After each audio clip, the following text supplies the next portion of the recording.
Have you ever opened your refrigerator, that cold, quiet sentinel of your kitchen, and seen it not just as a box for preserving food, but as a time capsule?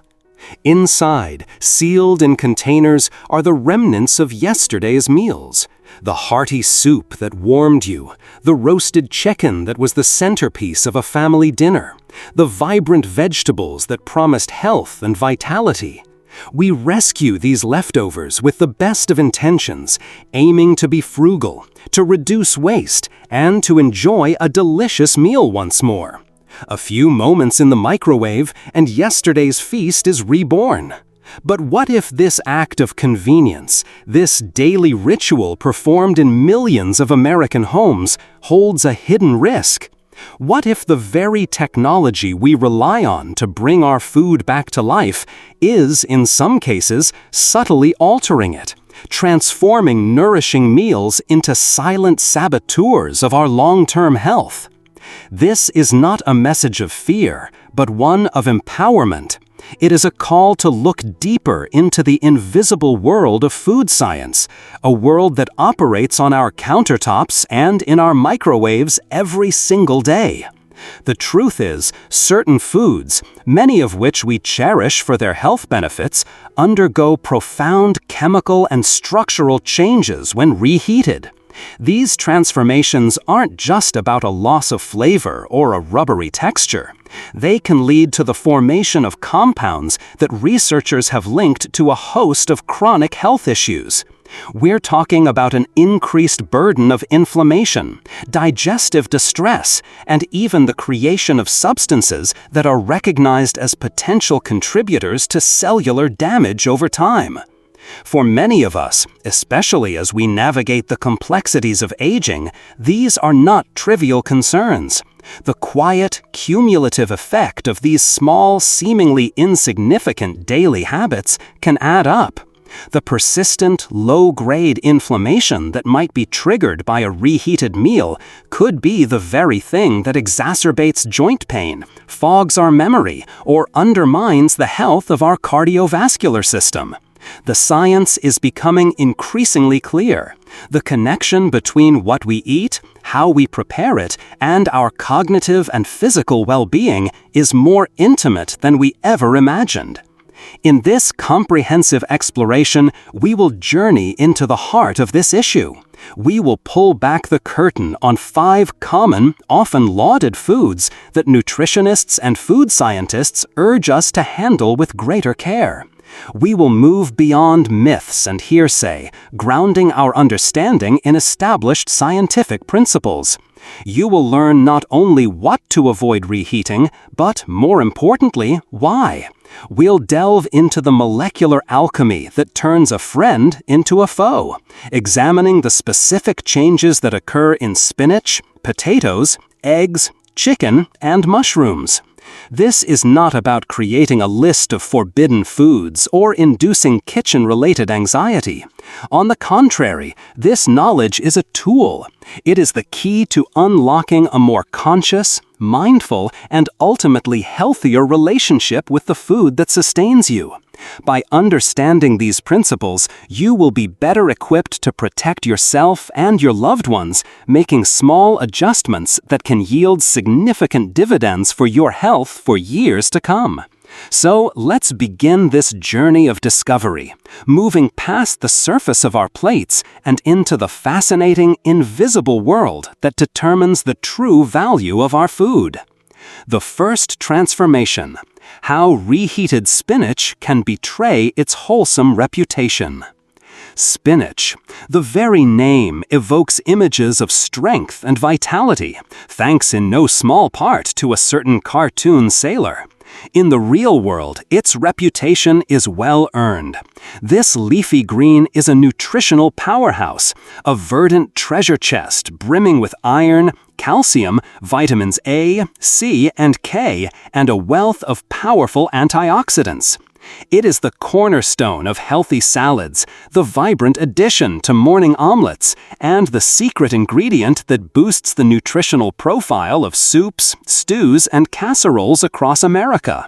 We are taught to embrace spinach, to incorporate it into our diet liberally for its ability to support bone health, enhance vision, and fight oxidative stress. Given this glowing resume, the idea that it could harbor a hidden danger seems almost paradoxical. Yet, the danger is not in the spinach itself, but in the transformation it undergoes when subjected to the cycle of cooking, cooling, and reheating.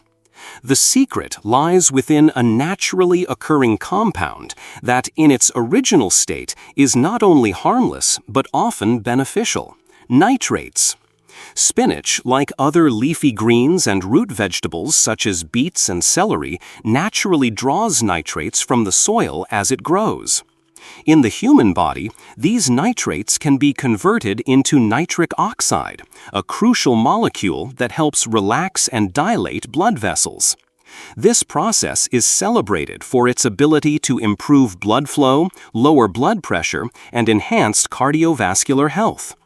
It's one of the reasons a diet rich in fresh leafy greens is so heartily recommended by doctors and dietitians.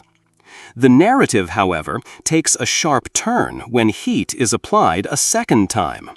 When a batch of creamed spinach or a pot of lentil and spinach soup is reheated, especially at the high and often uneven temperatures generated by a microwave, a subtle and insidious chemical reaction is accelerated. The benign nitrates within the spinach can be converted into a far more problematic compound: nitrites.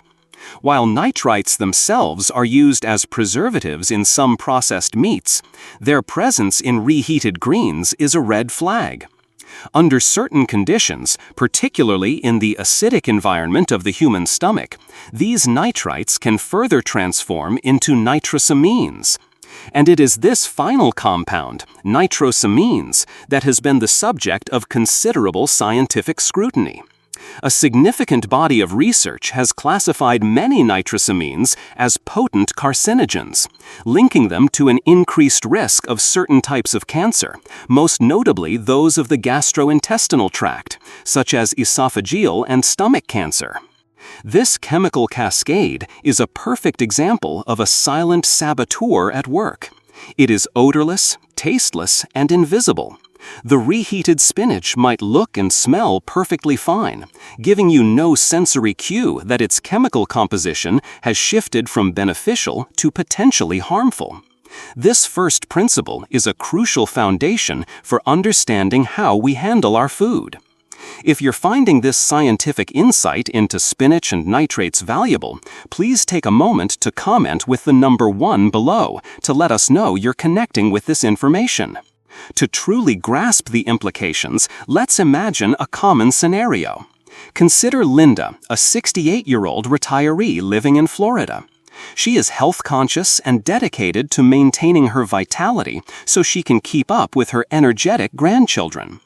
Every Sunday, she engages in meal prepping, a sensible habit to ensure she has healthy options throughout the week.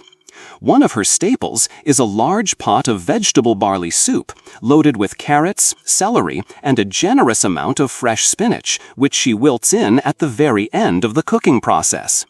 On Sunday evening, the soup is a paragon of nutrition. By Monday, she reheats a bowl for lunch in the microwave. On Wednesday, she does the same. Each time, she believes she is making a wholesome choice. What Linda doesn't realize is that with each reheating, the molecular landscape of her soup is changing. The beneficial nitrates from that beautiful spinach are being quietly converted. The issue is compounded by the presence of bacteria. Even in a properly refrigerated soup, some bacteria persist. These microorganisms can possess enzymes that actively accelerate the conversion of nitrates to nitrites, even before the soup is reheated. When the high heat of the microwave is applied, this process goes into overdrive. Over months and years of this repeated habit, Linda may be unknowingly increasing her body's cumulative exposure to nitrosamines, adding a small but consistent burden of cellular stress that her body must fight to overcome. This is especially pertinent for older adults. As we age, our body's defense and repair mechanisms become less robust. Our production of stomach acid can change, potentially altering the environment where nitrites convert to nitrosamines. Our cellular repair systems, which are constantly working to fix DNA damage from various sources, may not be as efficient as they were in our youth.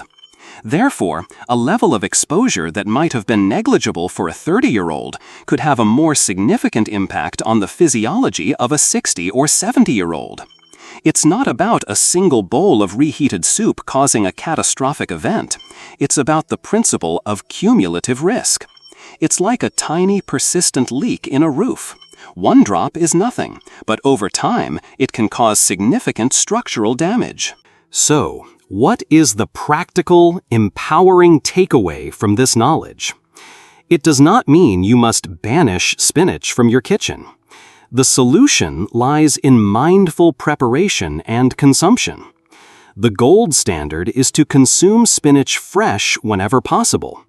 Add it to a smoothie or wilt it into your pasta, soup, or eggs right before serving, and only cook as much as you plan to eat in that sitting. If you do have leftovers containing cooked spinach, the safest approach is to consume them cold. A chilled spinach dip, a cold orzo salad with wilted spinach, or spinach stirred into a cold grain bowl retains its integrity far better than its reheated counterpart. If you absolutely must reheat a dish with spinach, forsake the microwave. Opt for a gentle, even reheating on the stovetop over low to medium heat. The goal is to warm the food, not to blast it with high-intensity energy, which can accelerate those unwanted chemical reactions. Furthermore, cool leftovers rapidly after cooking and store them in airtight glass containers to minimize bacterial growth. Never let a pot of spinach-laden soup sit on the counter to cool for hours. By making these small adjustments, you are not depriving yourself. You are honoring the food and, more importantly, honoring your body. You are shifting from a passive consumer to an active, informed participant in your own well-being. The power is in your hands. Have you ever meal prepped with spinach? We'd love to hear about your go-to recipes and if this information changes how you might handle leftovers. Share your thoughts and experiences in the comments below. This principle extends beyond just spinach to other nitrate-rich vegetables like arugula, celery, carrots, and beets. While the concentration of nitrates varies, the underlying chemical principle remains the same. The wisdom here is universal. Treat these vegetables with the respect their delicate chemistry deserves. Enjoy them fresh, or if cooked, consume them promptly. This simple shift in perspective can help ensure that the foods you choose for their health benefits deliver on that promise without any hidden drawbacks. It's the first step in disarming the silent saboteurs that may be lurking in your kitchen. The second transformation, the humble potato and its hidden potential for disruption. There are few foods as deeply woven into the fabric of American cuisine as the potato. It is the ultimate comfort food, a versatile and affordable staple that graces our tables in countless forms. From the fluffy mound of mashed potatoes served alongside a Thanksgiving turkey, to the crispy French fries accompanying a classic burger, to the hearty baked potato loaded with toppings, the potato is a source of solace and satisfaction. It's a reliable source of energy, packed with potassium and vitamin C, and when prepared thoughtfully, it can be a perfectly healthy part of a balanced diet. We bake them, boil them, roast them, and stew them, often making large batches to enjoy over several days. But it is in this act of storing and reheating that this seemingly innocent tuber can undergo a transformation, creating a scenario that poses a quiet but significant risk to our health. The problem doesn't lie with a freshly cooked potato. The issue begins after it has been cooked and left to cool. During the initial cooking process, the complex starches within the potato break down, becoming soft, gelatinous, and easily digestible. However, as the potato cools, these starches undergo a process called retrogradation. They begin to recrystallize and reorganize themselves into a new structure known as resistant starch. In and of itself, resistant starch is not a villain. In fact, it can be quite beneficial. Because it resists digestion in the small intestine, it travels to the large intestine, where it acts as a prebiotic, feeding the beneficial bacteria in our gut. Many health-conscious individuals intentionally cool their potatoes to increase the resistant starch content. So where does the danger lie? The risk emerges not from the resistant starch itself, but from the conditions under which potatoes are often cooled and stored, which can create a perfect breeding ground for a particularly dangerous bacterium, Clostridium botulinum. This is the bacterium responsible for botulism, a rare but serious illness that attacks the body's nerves. Clostridium botulinum spores are commonly found in soil, so they can easily be present on the surface of potatoes. The spores themselves are harmless. However, they can germinate and produce the deadly botulinum toxin under specific conditions: a low oxygen, anaerobic environment, low acidity, and a certain temperature range, typically room temperature. Now consider a very common practice: baking potatoes wrapped in aluminum foil and then leaving them out on the counter to cool, still wrapped in that foil. This single act creates the textbook perfect storm for Clostridium botulinum to thrive. The cooking process kills other competing bacteria, and the foil creates an oxygen-free environment around the warm, moist, low-acid potato. As it sits on the counter for hours, it lingers in the temperature danger zone where the bacteria can multiply and produce their neurotoxin. The toxin is invisible, odorless, and tasteless. The potato will not seem spoiled in any way. When this potato is later reheated, especially in a microwave, the heating can be uneven. It may not reach a high enough temperature throughout the entire potato to destroy the heat-stable toxin that has already formed. Ingesting this toxin can lead to severe neurological symptoms. While foodborne botulism from potatoes is not an everyday occurrence, the risk is real and entirely preventable.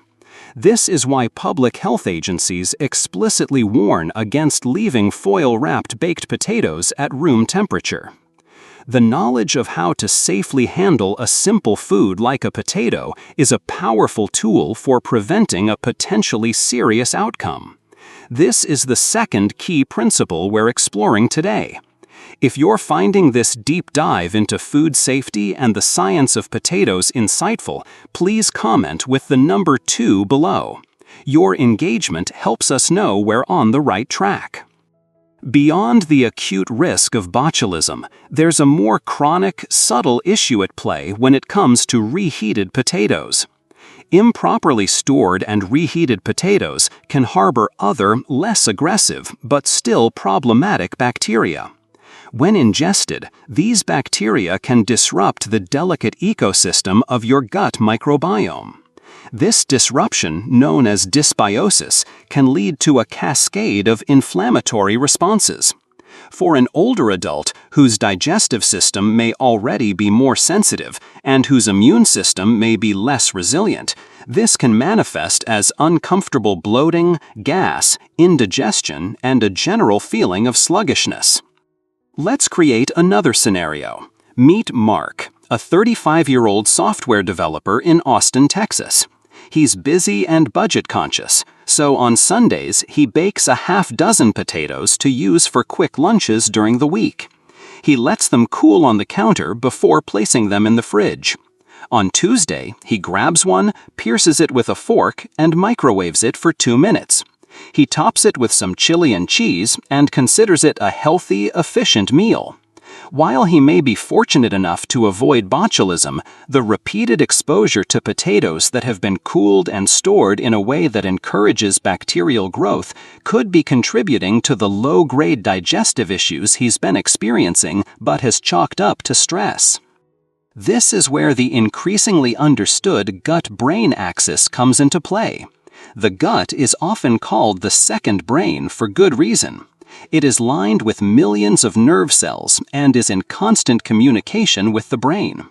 Chronic inflammation in the gut, triggered by factors like bacterial dysbiosis, has been strongly linked in medical research to systemic inflammation throughout the body, including neuroinflammation. This inflammation in the brain is now recognized as a key player in the development and progression of cognitive decline, memory problems, and even neurodegenerative conditions like Alzheimer's disease and other forms of dementia. So the way Mark handles his lunch potatoes could, over the long term, be subtly undermining the very cognitive sharpness he relies on for his demanding job. This doesn't mean potatoes are off the menu. It simply means we must adopt smarter, safer habits. First and foremost, if you bake potatoes, remove any foil immediately after cooking. The cooling process should happen in the open air. For optimal safety, potatoes and any dishes containing them should be cooled as quickly as possible and refrigerated within 2 hours of cooking. Do not leave them on the stovetop or counter to cool overnight. Store them in airtight containers in the refrigerator. When it comes to reheating, the goal is to heat them thoroughly and evenly to kill any bacteria that may have grown during storage. A microwave is often inadequate for this task. Its uneven heating can create hot and cold spots, leaving pockets where bacteria can survive. The preferred method is to reheat potatoes in an oven at around 350 degrees Fahrenheit, 175 Celsius, until they are steaming hot all the way through, or to slice them and pan-fry them on the stovetop. This ensures a more consistent and bacteria-killing temperature.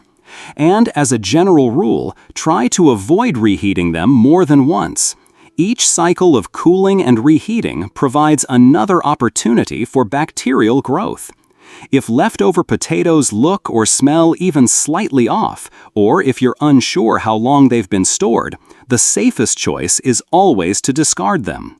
Your long-term health is far more valuable than a leftover potato. The humble potato, a symbol of comfort and sustenance, teaches us a profound lesson about food safety. It reminds us that the how of our food preparation is just as important as the what. By understanding the invisible world of bacteria and the conditions they need to thrive, we can easily sidestep these risks and continue to enjoy this beloved vegetable in the safest and healthiest way possible. If these insights have given you a new perspective on handling leftovers, we encourage you to support our channel. Please hit the like button, subscribe, and turn on the notification bell. This helps us continue to create content that informs, empowers, and inspires you on your health journey. The third transformation: when reheated eggs crack under pressure. Eggs are nature's perfect package of nutrition. They are a breakfast champion, a baker's best friend, and a quick-fix dinner hero. Affordable, versatile, and astonishingly nutrient-dense, a single egg provides a significant dose of high-quality protein essential for muscle maintenance and repair, along with vital nutrients like choline for brain health, vitamin D for bone strength, and lutein and zeaxanthin for eye protection. Whether scrambled, fried, poached, or hard-boiled, eggs are a cornerstone of the American diet, celebrated for their ability to provide lasting energy and satiety. It's common practice to cook a batch of scrambled eggs for the family and save the leftovers, or to hard-boil a dozen on Sunday for quick, protein-packed snacks throughout the week. The convenience is undeniable. But when these cooked eggs are subjected to a second round of heat, especially the intense, targeted energy of a microwave, their wholesome nature can be compromised. The very proteins that make eggs so beneficial can become their downfall upon reheating, leading to changes that affect not only their taste and texture, but also their impact on our internal health. Here's what happens on a molecular level. The process of cooking an egg for the first time is called denaturation. The heat causes the tightly coiled proteins to unfold and link together, forming a solid, digestible structure, the firm white and the set yolk. This process is perfectly natural and necessary for our bodies to access the egg's nutrients. However, when you reheat an already cooked egg, you are forcing those denatured proteins to undergo yet another structural change. They become more tightly cross-linked, tougher, and more compact. This is why a microwaved scrambled egg often becomes rubbery and unappetizing, and a reheated hard-boiled egg can develop a strange sulfurous smell. That rubbery texture is a physical clue to a deeper problem. These restructured, tougher proteins are significantly harder for our digestive enzymes to break down. As we age, our production of digestive enzymes naturally decline, and our digestive system can become more sensitive. Trying to process these altered proteins can place an undue strain on the gut, leading to symptoms like indigestion, gas, and bloating. It can leave you feeling heavy and lethargic, a far cry from the vibrant energy a fresh egg provides. But the concerns don't stop with digestion. Reheating eggs can also trigger a process called oxidation, particularly affecting the cholesterol found in the yolk. When exposed to high heat a second time, this cholesterol can oxidize, creating compounds known as cholesterol oxidation products, or COPS, or oxysterols. A growing body of medical research suggests that these oxysterols are far more problematic for cardiovascular health than dietary cholesterol in its natural state. Studies have linked the consumption of oxidized cholesterol to increased inflammation within the blood vessels, a key factor in the development of atherosclerosis, the hardening and narrowing of the arteries. This chronic low-grade inflammation is a major driver of heart disease and other cardiovascular events. When we consider that inflammation is also a known enemy of brain health, the picture becomes even clearer. The same inflammatory processes that can damage our arteries can also cross the blood-brain barrier, contributing to neuroinflammation. This is a primary suspect in the development of cognitive fog, memory impairment, and the progression of neurodegenerative diseases. So the seemingly harmless act of warming up yesterday's omelet could, when repeated over time, be contributing to the very health issues we are trying so hard to prevent. This is the third powerful principle we're examining today. Reheating can fundamentally alter a food's nutritional integrity. If this explanation of protein denaturation and cholesterol oxidation in eggs resonates with you, please show your support by commenting with the number 3 below. Let's bring this to life with a relatable story. Think of David, a 55-year-old high school teacher from Ohio who is trying to manage his cholesterol and stay fit. He reads that protein is key for breakfast, so he makes a large frittata loaded with vegetables every Sunday. Each weekday morning, he cuts a slice, microwaves it for 90 seconds, and eats it on his way to work. He feels he is being disciplined and healthy. However, he's been battling a sense of afternoon fatigue and finds it harder to focus than he used to. He might not make the connection, but his daily habit of consuming reheated eggs could be placing a subtle but chronic inflammatory burden on his body, impacting both his energy levels and his cognitive function. The rubbery texture he barely notices is a sign that the food he's eating is not in its optimal state for his body to process. The solution, once again, is not to abandon this nutritional powerhouse. It's to change our approach to its consumption. The golden rule for eggs is to cook them fresh and eat them immediately. This ensures you are getting the full benefit of their high-quality proteins and nutrients in their most digestible and non-inflammatory form. If you batch cook eggs, like hard-boiling them for the week, the best practice is to embrace eating them cold. A cold hard-boiled egg is a perfectly safe and nutritious snack.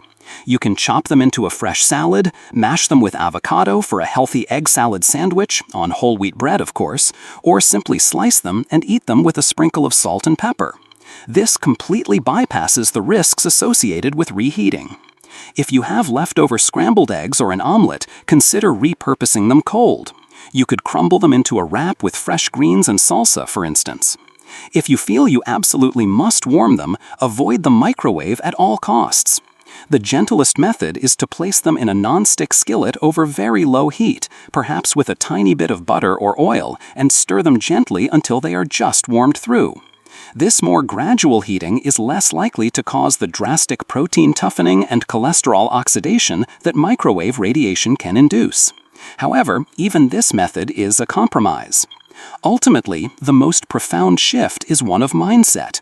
It's about recognizing that some foods are at their peak, both in flavor and in health benefits, at a single moment in time, right after they are freshly cooked.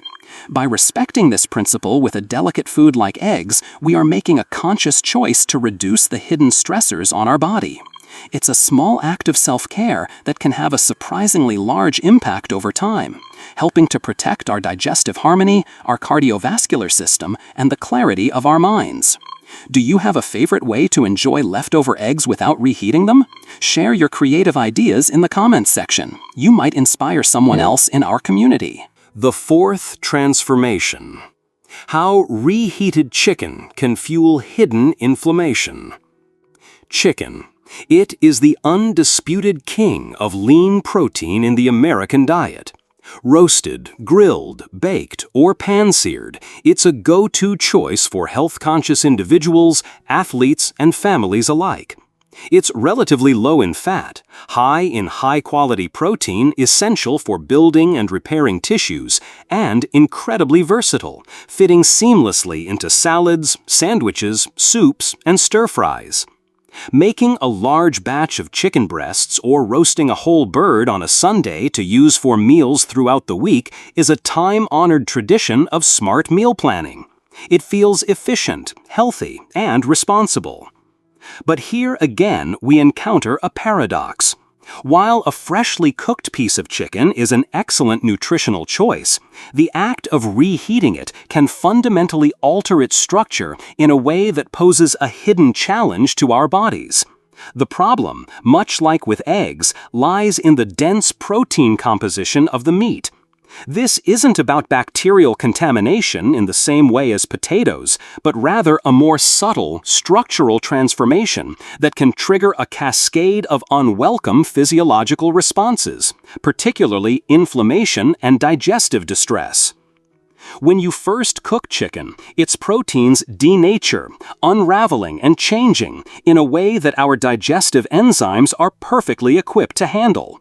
These enzymes are like specific keys designed to fit into the locks of these protein structures, breaking them down into amino acids that our bodies can then absorb and use. However, when you subject that cooked chicken to a second round of intense heat, especially the rapid, uneven heating of a microwave, the proteins don't just get warm, they change shape again. They become more densely packed, cross-linked, and rigid. The locks are effectively reconfigured. As a result, our digestive keys, the enzymes like pepsin and trypsin, no longer fit properly. The body has a much harder time breaking down these altered proteins. This can lead to a host of immediate uncomfortable symptoms, a feeling of heaviness in the stomach, bloating, indigestion, and even gas. For many people, especially older adults whose digestive systems may have naturally become less efficient over time, this can lead to a frustrating cycle of discomfort after eating leftovers, which they might mistakenly attribute to a weak stomach rather than to the food itself. Imagine the Miller family from Chicago. On Sunday, they enjoy a beautiful roast chicken dinner. On Monday, Mrs. Miller packs the leftover chicken into her husband's lunch, and on Tuesday, she shreds it for her kids' quesadillas. She reheats it in the microwave each time for convenience. While no one gets sick, her husband might notice he feels sluggish and bloated after his lunch, and the kids might be unusually gassy in the evening. These are the subtle, immediate signs that their bodies are struggling to process the reheated protein. Beyond the immediate digestive discomfort lies a more serious long-term concern: inflammation. When partially undigested proteins pass from the small intestine into the large intestine, they can trigger an immune response. The body can perceive these unfamiliar protein structures as foreign invaders, launching a low-grade inflammatory attack. This isn't the acute, helpful inflammation you get from a cut or an injury. It's a chronic, systemic inflammation that smolders in the background day after day. Medical science has now identified chronic inflammation as a root contributor to a vast array of age-related diseases. It's a major factor in the development of heart disease, type 2 diabetes, arthritis, and certain types of cancer. Most alarmingly, there is an increasingly strong link between chronic systemic inflammation and neuroinflammation, inflammation within the brain. This neuroinflammation is a key driver of cognitive decline, memory loss, and the pathology of diseases like Alzheimer's and dementia. So, while the chicken itself is not the enemy, the way it is handled and reheated can inadvertently contribute to the very inflammatory processes that threaten our long-term brain health and overall vitality. This is the fourth critical piece of wisdom for our kitchens. The structural integrity of protein matters immensely. If you're finding this deep dive into protein science and inflammation helpful, please let us know by commenting with the number 4 below. Your feedback is incredibly valuable. The textural changes in reheated chicken are your first clue. Have you ever noticed how microwaved chicken can become tough, stringy, and rubbery? That change in texture is the outward manifestation of the inner protein reconfiguration. The pleasant, juicy tenderness of the fresh-cooked meat is gone, replaced by something far less appealing and far more difficult for your body to process. So, how can we continue to enjoy the convenience and health benefits of chicken without these hidden risks? The answer lies in shifting our strategy for leftovers. The very best way to enjoy leftover chicken is to eat it cold. Sliced or shredded cold chicken is a fantastic addition to salads, a perfect filling for sandwiches and wraps, or a great protein booster for a cold pasta or grain salad. This approach completely avoids the protein-altering effects of reheating. If you must have your chicken warm, the method of reheating is paramount. The microwave should be your last resort. Its high-powered, uneven heating is the primary culprit in protein damage. A much better option is to reheat it gently and slowly. You can slice the chicken and warm it in a skillet over low heat with a splash of broth or water to keep it moist. Alternatively, you can place it in an oven-safe dish, cover it with foil, and warm it in a preheated oven at a low temperature, around 300 degrees Fahrenheit or 150 degrees Celsius, until it's just heated through. These slower, more even methods are far less jarring to the protein structure. Furthermore, a good rule of thumb is to only reheat it once. If you have a large quantity of leftover chicken, only take out and reheat the portion you plan to eat immediately. Reheating the entire batch and then putting the remainder back in the fridge just compounds the problem. This mindful approach to a dietary staple like chicken is a powerful act of preventative health. As we age, reducing the inflammatory load on our bodies becomes one of the most important things we can do to protect our mobility, our cardiovascular health, and our cognitive function. It's not about perfection, it's about making small, consistent choices that reduce the burden on our systems. Choosing to slice your leftover chicken for a salad instead of microwaving it might seem like a tiny decision, but when practiced over a lifetime, it contributes to a larger pattern of self-care that can make a profound difference in your quality of life. If this video is providing you with actionable insights, please consider subscribing to the channel and hitting the notification bell. Your support allows us to continue our mission of delivering valuable health information to our community. The fifth transformation: why reheated mushrooms lose their delicate balance. Mushrooms are a unique and fascinating food, occupying a culinary kingdom all their own. They are not quite a vegetable and not quite an animal, but a fungus celebrated for its deep, earthy, umami flavor and its wonderfully versatile texture. From the simple cremini mushrooms sautéed with garlic and herbs to the rich, savory depth of a portobello burger or a creamy mushroom risotto, they add a layer of sophistication and satisfaction to countless dishes. Beyond their taste, mushrooms are lauded for their surprising health benefits. They are a good source of B vitamins, selenium, and potassium, and they contain unique antioxidants like ergothioneine, which has been studied for its potential to protect cells from damage. Certain varieties like shiitake and maitake are even known for their immune-boosting properties. Given their delicate nature, it should perhaps come no surprise that mushrooms are among the most sensitive foods when it comes to storage and reheating.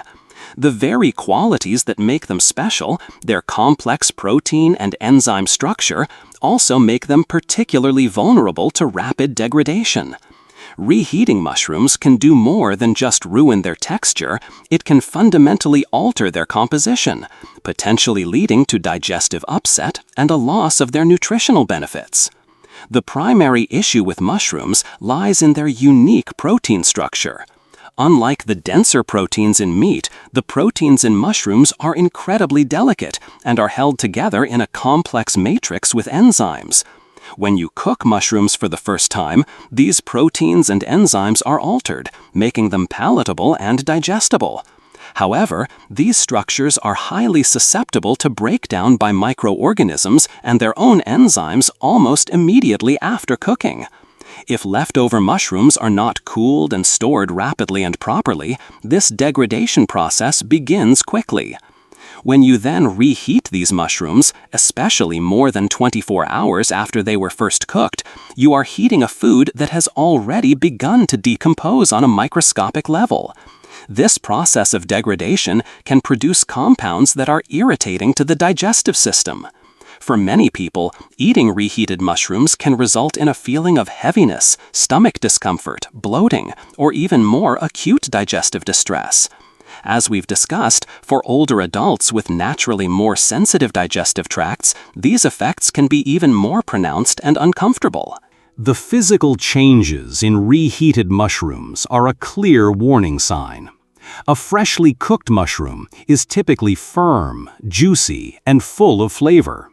A reheated mushroom, by contrast, often becomes slimy, watery, and rubbery in texture. Its rich, earthy flavor can be replaced by a bland, sometimes slightly sour taste. These sensory cues are your body's way of telling you that the food's integrity has been compromised. The delightful culinary experience is lost, and what's left is a food that your body may struggle to process efficiently. Let's consider Emily, an enthusiastic home cook in Portland, Oregon, who loves experimenting with new recipes. She makes a large, beautiful wild mushroom risotto one evening, a dish that requires time and care. It's delicious. The next day, she eagerly scoops a portion into a bowl and reheats it in the microwave for lunch. The result is deeply disappointing. The creamy al dente rice has become mushy, and the once firm, flavorful mushrooms are now limp and slimy. She eats it anyway, not wanting it to go to waste, but feels a distinct sense of heaviness and discomfort in her stomach for the rest of the afternoon. Her experience is a classic example of what happens when the delicate structure of mushrooms is subjected to improper storage and harsh reheating. Beyond the digestive issues, there is also the matter of oxidative stress. The degradation of the complex proteins and fats in mushrooms, particularly when reheated unevenly in a microwave, can lead to the formation of free radicals. These unstable molecules can cause oxidative stress in the body, a process that damages cells and is a known contributor to aging and chronic diseases. While a single serving of reheated mushrooms is unlikely to cause significant harm, the cumulative effect of regularly consuming foods that increase oxidative stress can add to the body's overall burden, potentially accelerating age-related decline. The wisdom here is to treat mushrooms with the care their delicate nature demands. The absolute best practice is to cook only the amount of mushrooms you intend to eat in one sitting and enjoy them fresh from the pan. This is when their flavor, texture, and nutritional benefits are at their absolute peak. If you do find yourself with leftovers, proper storage is critical. They must be cooled rapidly and stored in an airtight glass container in the refrigerator. Try to consume them within 24 hours. When it comes to reheating, the microwave is the worst possible choice. The intense, uneven heat will almost certainly turn them into a slimy, unpalatable mess. If you must reheat them, do so very gently in a dry skillet over low heat, just until they are warmed through. An even better and safer strategy is to repurpose leftover cooked mushrooms cold. Chilled, marinated mushrooms make a wonderful addition to an antipasto platter or a fresh green salad. You can toss them with some good olive oil, balsamic vinegar, fresh herbs, and chopped garlic to create a delicious and refreshing mushroom salad. This method preserves their texture far better than reheating and completely avoids the risks of digestive upset and further degradation. Ultimately, understanding how to handle mushrooms is a lesson in respecting the ingredients. It's about recognizing that some foods are ephemeral treasures meant to be enjoyed in the moment.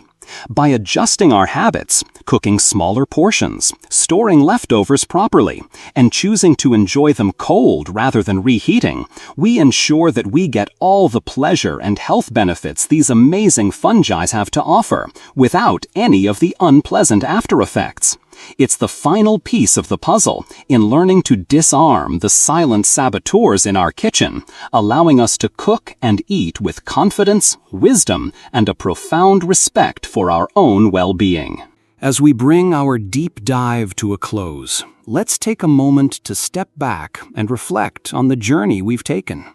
We've navigated the intricate chemistry of 5 common foods: spinach, potatoes, eggs, chicken, and mushrooms. We've seen how these nutritional allies, these staples of a healthy American diet, can be subtly transformed by the simple act of reheating. We've moved beyond simple warnings to understand the why, the science of nitrates turning into nitrosamines, the dangerous potential of bacterial growth in cooled starches, and the structural degradation of delicate proteins that can challenge our digestion and fuel inflammation. What was the most surprising revelation for you? Was it the hidden risk in a seemingly innocent bowl of reheated spinach soup? Was it the connection between a foil-wrapped baked potato and the gut-brain axis? Or perhaps it was the realization that the rubbery texture of microwaved chicken is a physical sign of a deeper, invisible problem. More importantly, how will this newfound understanding influence the way you approach your kitchen and your leftovers from this day forward? The intention behind this extensive discussion has never been to cultivate fear or create a restrictive list of bad foods. Fear paralyzes, but knowledge empowers. This is about shifting your perspective from one of passive consumption to one of active, mindful participation in your own health. It's about trading food fear for food wisdom. The truth is, your body has been your faithful companion for decades, working tirelessly, day in and day out, to digest your food, fight off invaders, repair damage, and fuel your life. It deserves to be treated with care, attention, and profound respect. The most powerful changes often come not from drastic, unsustainable overhauls, but from the accumulation of small, consistent, intelligent shifts in our daily habits. It's the conscious choice to enjoy leftover chicken cold in a salad instead of blasting it in the microwave. It's taking the extra minute to cool potatoes properly before refrigerating them. It's deciding to make just enough scrambled eggs for one meal, savoring them in their fresh, perfect state. These are not acts of deprivation, they are acts of profound self-respect. They are acknowledgments that you are worth the small effort it takes to provide your body with the best possible fuel. The principles we've discussed today, rapid cooling, proper airtight storage, avoiding high heat and microwave reheating for sensitive foods, and embracing cold leftovers, are not just rules, they are tools. They are simple, practical instruments you can use to reduce the hidden inflammatory and digestive burdens on your system, freeing up your body's energy to focus on healing, thriving, and living with vitality. We sincerely thank you for joining us on this in-depth exploration. Your time and attention are valued, and we hope this knowledge serves you well. Now, we would love to hear from you. After all this analysis, what is the single most important lesson you've learned for yourself? Please leave a comment below and share the one change you plan to implement in your own kitchen this week. Your insights and commitments are not only inspiring to us, but they also help to build a community of conscious, healthy eaters. Reading and engaging with your comments gives us the motivation to continue this work. If you found this article insightful and valuable, please show your support by hitting the like button, subscribing to our channel, and most importantly, sharing it with someone you care about. You might be providing a piece of information that makes a real difference in their health journey. Thank you for being part of our community. Remember, the journey of self-care is a marathon, not a sprint. It begins with small, wise steps. Take one today. We look forward to seeing you in our next video.